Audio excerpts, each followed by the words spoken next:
Well, he knew who his players were. That's it wasn't that I was getting a free ride. I earned his trust.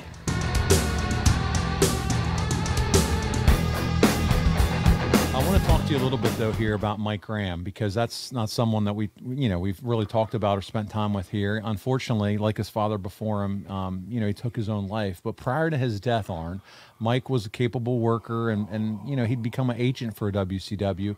Did you ever cross paths with his father, Eddie, who, as most of our audience knows, was the mentor to Dusty Rhodes?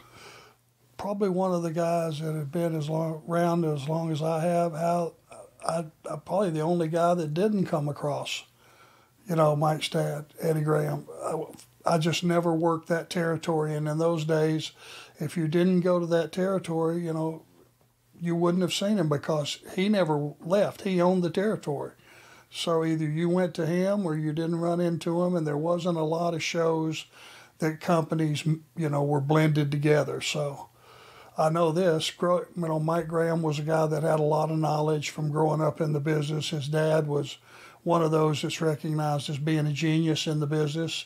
That's where Dusty got a lot of his training as far as thought process and angles and all that, or he gives him the credit anyway. So if Dusty says this was my mentor, there's no reason not to believe him.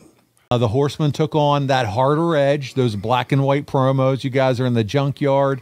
You're down in Atlanta, looking all badass as only you and Barry can. And then WCW announced that the main event of Wrestle War, it's going to be Sting, Pillman, and the Steiners taking on the Horsemen in the War Games match. Man, this is going to be a lot of fun. But before we get to War Games in Phoenix, I want to begin this week's coverage of February 91 by discussing the return of the three-time NWA World Champion, Dusty Rhodes. He is now the head booker in WCW, Arn. And as our listeners might remember, the Dream left WCW shortly after the Turner buyout, when he proceeded with an angle involving the Road Warriors that ended with Dusty bleeding on World Championship Wrestling. Remember, that was when Animal was driving that spike into his eye. Prior to this, Turner had mandated the blood band, and Dusty's fired as a result. He arrives in WWF in May of 1989. But prior to the Royal Rumble, Dusty had been offered the head booking position, something that has been discussed by both JR and Tony Schiavone on their podcasts. Tony even went as far as to say he knew Dusty was back because he was looking over the booking sheets and he could recognize Dusty's handwriting. But following his termination, Jim Herd took control of the company, and eventually he would land it on Ole to book.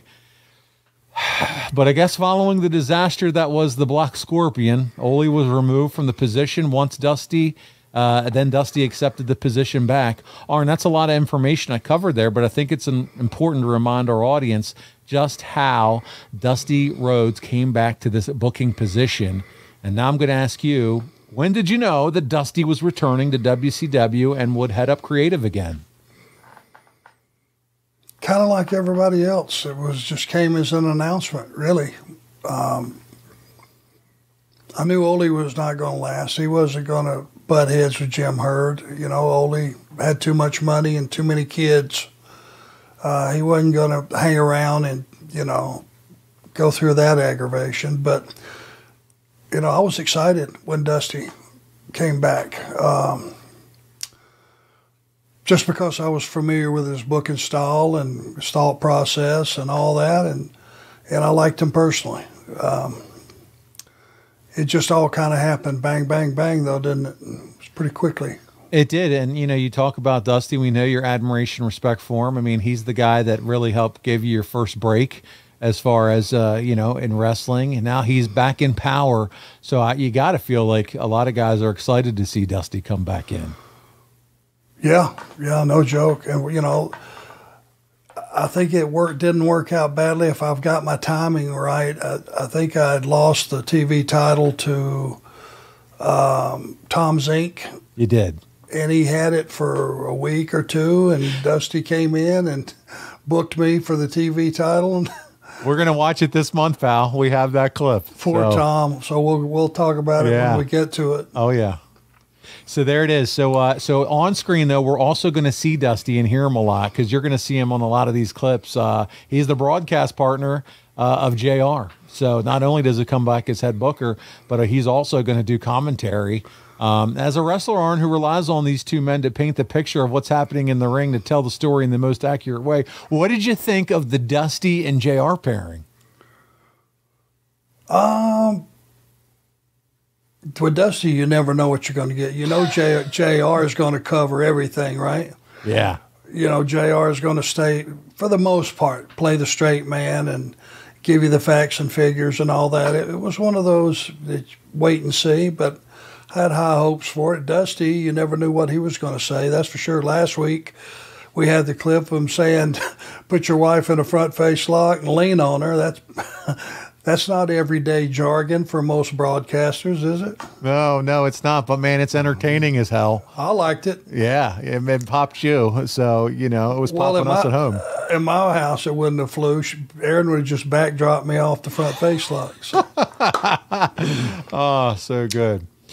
So, Warren, the return of the American Dream just feels right because Dusty had been so instrumental to the success of Jim Crockett Promotions. What else is something that just feels right is our man, the Enforcer, holding the television title. Buddy, we just talked about it. And in December, you lost the television title to Tom Zink.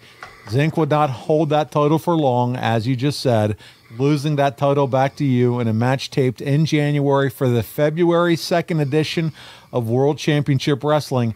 Dusty was busy as soon as he got back, and he said, Arn, you're going to put that television title back around your waist. I want you to think about it, too, because we've come a long way, if you think about it, in the last couple months of watching WCW wrestling. Dusty's made some incredible strides with the storytelling, and he's got a great mix of veterans like you and Barry and others that are now interwoven, and Steamboat, interwoven with the young guys.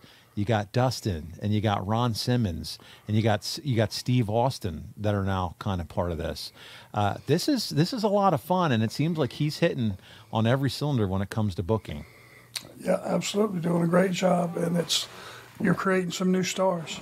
Well, Lauren, speaking of injuries, Watts, he, as we saw here, gets this submission on you, and this move, supposedly, well, part of the narrative here, causes the knee injury that keeps you off television for the next several months. Do you remember why that you pitched this? Supposedly you pitched this injury angle to Bill Watts as part of a program with Eric. Do you recall any of that and what the conversation was? Well, because what we agreed to is I had about 4 months remaining, I think, on my contract, full contract. If we did this angle, I was going to take off these months, and then when my new contract kicked in, it was going to be exactly half. 2 years, half. So how do you get a raise without getting a raise? You do an injury angle and you sit home and you collect full money for that 4 months of time. And by the time it spilled over into my new contract, they already had another boss, which I believe was Dusty came back. Mm-hmm. And even though I was roped into the half of what I had been making for 2 years, I got a lot better treatment on television with Dusty. Yeah, no, and listen, that's one thing that you could count on with Dusty, taking care of you when he was in charge. Well, he knew who his players were. That's it wasn't right. that I was getting a free ride. I earned his trust over the years, and I must have worked with Dusty hundreds of times, and he knew what he had, and he knew he could count on me to be a businessman always.